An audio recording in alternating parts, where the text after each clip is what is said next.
What's going on, people? Welcome back to the opposition preview. I'm joined by the main man himself, Dave, from the Talking Wolves channel to look ahead to the game against Wolves on the weekend. Third game of the season already. Actually, fourth game. Yeah. Fourth. Yeah, it's flying by. It's flying by.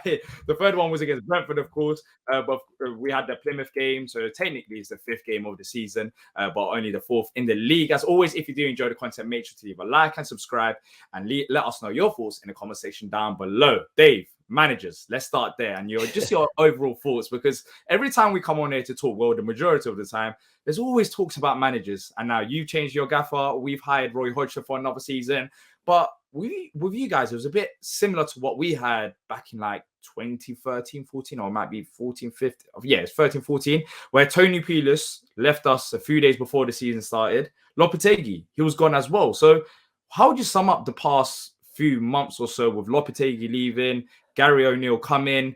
Was it a shock, or did you expect something like that to happen? And do you think it has impacted the start to the season that you've had? Yeah, it was crazy, really. I spoke to you twice last season, and both times we had different managers, and we had a caretaker manager for the game against Selhurst at Selhurst last season. But yeah, the situation in Lopetegui really started from about May, right at the end of the season. I think the board had pretty much said to him, "Look, we're going to approach this summer transfer window, but we've got to be really careful with the amount we spend, and pretty much we've got to sell to buy. And it's not going to be huge signings this summer." And Lopetegui sort of had a bit of a wobble. I don't think he realised, we had to spend quite a lot of money in January to keep us in the Premier League to start with. And to be fair to Lopetegui, the signings that he'd sanctioned were good players. He brought in a lot of good quality. But yeah, Lopetegui had a wobble. He was really disappointed with the news that we had to be really careful. And it took him a long while, probably up until like mid-June, before he said, like, "Look, I'm happy to back Wolves. Let's do it. Let's go for it." And Wolves have taken a hell of a long time. We'd sold some good players. Neves went really early in the window for more money than we expected. So Wolves fans are sort of rubbing their hands together, thinking, "Here we go. Like, we might have a good season, transfer window." Sorry. And it's been really slow. As of right now, we've only brought two players in on free transfers. One's a third choice goalkeeper, and the other's Matt Doherty. But by the time this is uploaded, by the transfer deadline, I think we would have brought in 3 or 4 more players. So it looks like a really good ending to the transfer window for Wolves. But obviously, the whole thing with Lopetegui is that he kicked up a fuss 2 weeks before the season. He said to Wolves, "Look, I don't want to be here anymore. I'm really disappointed with what's happened." He stayed at the club for another week to allow Wolves to speak to people and get the ideas in place.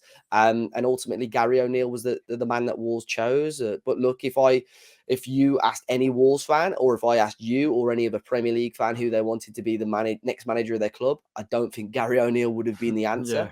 Yeah, I was going to ask you about that. So what do you make of that appointment? I mean, you've had a few games now. The United game, the first game of the season, it was great. The second game against Brighton at home, it was a disappointing defeat. And then most recently against Everton, I thought it was a bit of a slow first half start, and the second half you got into it a bit more. Everton created a few chances. Do you think that type of appointment can lead you to the levels that you need to go to? It's really hard to say, because I think with Gary O'Neill, it's an underwhelming appointment, but at the end of the day, in my opinion, he did an unbelievable job with Bournemouth in terms of when Scott Parker got sacked. I think everybody who was a football fan would have put good money on Bournemouth to go down. So he came in and kept them up fairly comfortably in the end. Although, their stats weren't great in terms of, if you look at the XG and all that sort of stuff, and goals conceded, it doesn't make for great reading, but I don't think the squad at Bournemouth was good. So he's come in, and I think, he's got a good potential as a manager. Like you mentioned the games there, there've been some really good moments, and there've been not so good moments, but all we've got to do as Wolves fans now, especially with the bad position the club have been in during the summer, is just back the manager and see what you can do. Yeah, so talking about Palace a bit, as we mentioned managers, it's only right to get your thoughts on it, because we always have different managers come, the second game. So hopefully that's not the case on our behalf, and Roy works out, and maybe for you guys as well. A bit of stability will go a long way. But what have you made of Hodgson coming back to Palace for another season? I was really shocked when you guys, I think I might have spoke about it on the last preview. I was really shocked when you brought him back to the club, but you got to credit him for the job. He took a a team where, you know, under Vieira, it seemed like morale was low, struggling to win games, and you know, he got the best out of some of those players again. So I am surprised he stayed on for another season. But I think if the right man or the right manager wasn't out there, I think it makes sense. I think he's a good enough manager to keep you in the Premier League. Although that shouldn't be the aim for clubs like Palace and Wolves. You know, you do want to be aiming higher than that. But I think you'll be safe again this season. And like you said on our channel, I'd be the same. Have a nice little cup run to get the fans excited, and then, you know, for next season, make sure that Palace get the right man in to take you forward as a club. So what do you expect this season then? You mentioned how, you know, Gary O'Neill coming in was a bit of a shock because you didn't really Yeah. expect him out of all the names that you could have got. So is it a case of finishing top 10, mid-table, staying up? What do Wolves fans actually expect going into the season? What did they expect? And, you know, do you think it's achievable? I think it's because it's been such a frustrating and uncertain season for Wolves. I think if you asked this question like 2 or 3 weeks ago, the aim would have just been to stay in the Premier League. And it's frustrating because you pay all the money for the season ticket. You've got to wait until May, and all you're thinking in the back of the head is, I just want to stay in the Premier League. It's a little bit Yeah. underwhelming, really. But I think that's the aim. I don't mean the squad, although we've got some good players, I don't mean the squad is strong enough to mount a serious push for top 10. But at the same time, in my opinion, we are good enough, more than good enough to stay in the Premier League. So it's a little bit like your outlook really is stay in the Premier League, have a good season, get some nice wins, but have a nice little cup run as well. You know, just have something to look forward to. But it's just frustrating because this is almost now with how Lopetegui left. This is classed for me as like a transitional season. But last season was a transitional season because we had Lopetegui, and the season before was a transitional season because we had Bruno Lage. And the season before that was Nuno tried to change everything. So we classed that as a transitional season. So this is like the 4th year in a row. So really, we need Trust just the process. Yeah, exactly. We just need some stability, and I think we'll be all right. Yeah, if Gary O'Neill ends up leaving, then it'll be another transitional God, season yeah. next season. Exactly. So with how the past is going by, I wouldn't be that shocked if that happens. To be fair, but let's hope for both of our sake. Well, Hodgson is leaving. That, you know, minimal transitional seasons, and it's time to push on. But you mentioned about the squad being thin. It's funny because I feel like we're going through the same difficulties. You've got some very good players, but you've also got some weaknesses in the squad. So in terms of players to watch out for in this game, who would you pick out? I think Mateus Cunha has been really bright for Wolves. He tends to play as like a number 10. I think he will play as the number 10, possibly even play out wide on Sunday. But just one of those players, and I don't know if you caught him much against the United games, picks up the ball, and I don't know how he just drives past defenders so quickly. So he's really started moves. I think he's been unlucky with the final ball. You know, he's missed chances, but he's created chances for players, and they've missed them as well. And you know what? I'm getting excited about Fabio Silva.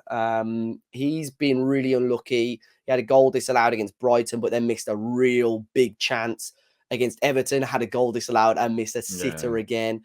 And not maybe sitter's too harsh, but another big chance. But the thing is, for me, he's either creating these chances himself or picking up some really strong areas to get him, you know, get into those areas.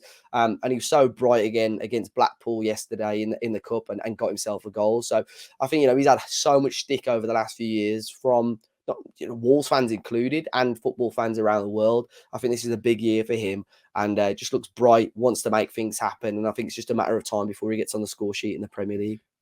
So, of course, when you look at this Palace side now, before it used to be, oh, who are you worried about? Zaha. So, quickly, before we get your perspective on just the squad, does it, going into this game, just from, I'm just curious, does it make it feel like it's more doable or to get the win against Palace without Zaha, or are you still cautious? Like, how's it feeling like from a Wolves fan going into this game? Because, of course, Zaha, everyone knew about Zaha at Palace, but now we don't have him.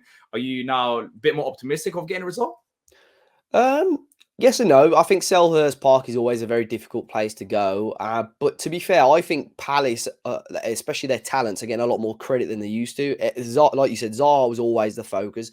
But I think people are starting to realise Elise, I know he possibly won't play Sunday, but Elise's got serious talent. Eze's got, you know, is another player. And I know City were sort of looking at him or Nunes and went for Nunes in the end. But Eze's a fantastic player. And I think credit to Palace for that. You know, they've picked these players up from the second division in England, and they've come on and really kicked on, and they're top prospects and top players in the Premier League now. So I think players like that, you know, Eze will probably start, I'd assume, but it'll make things difficult for Wolves. I think there are still weak areas in the Palace team that Wolves can exploit. but Wolves have probably got weak areas that Palace will look at and think they can exploit as well. So I think on paper, for me, the quality of these two teams, if you balance it out, is probably very similar. And both sets of fans will go into it and think, you know what, we're good enough to beat whichever team that we're playing here. Yeah, so what's the weak areas of Wolves? I mean, we discussed the Palace's weak area, which I thought, anyways, is the right back slot. With all due respect, I mean, Joe Ward, he can have a good game, but then again, against Brentford, he was exposed, and I thought he could have done a bit better to stop the goal happening in the first place. But for Wolves, where can we target? I think for Wolves, the issue is consistency. Like, we've got Nelson Semedo and Ryan Aït-Nouri, I'd assume, playing at fullback, and even Dawson and Kilman can all four of them can have fantastic games, but all four of them can also drop really poor performances. And we saw that Semedo unbelievable against United, and then really struggled against Matoma when we played Brighton. So I think it's really, as we attack, the fullbacks like to get up high and support the players. And if Palace are quick enough, I think they'll really get a lot of joy down those sides. We tried again against Brighton, a high line with Dawson and Kilman, and they got caught out massively against Brighton. So I think they'll be cautious about trying that again.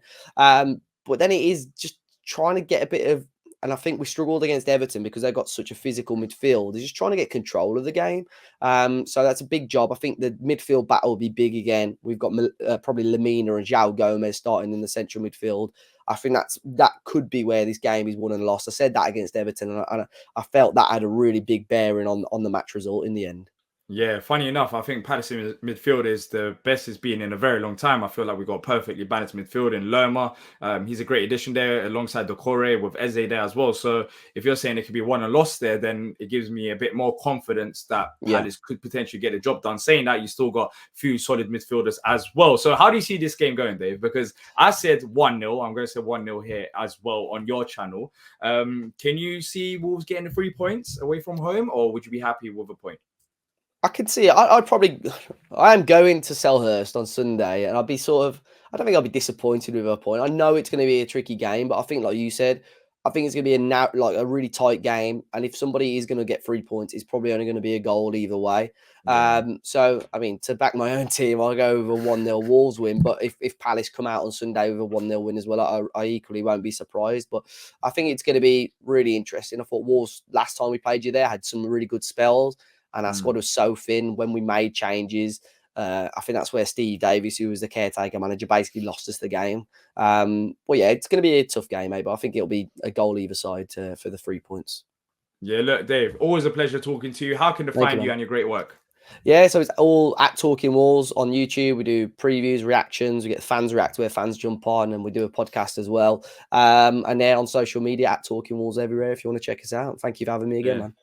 Yeah, all the best for the rest of the season, apart from, of course, Sunday. But look, make sure to check out Talking Wolves. I was on there as well, giving my perspective on the game, Palace perspective, and it was a good chat as well. So make sure to check that out. Leave a like and subscribe, people, if you have enjoyed the content. And until next time, up the Palace.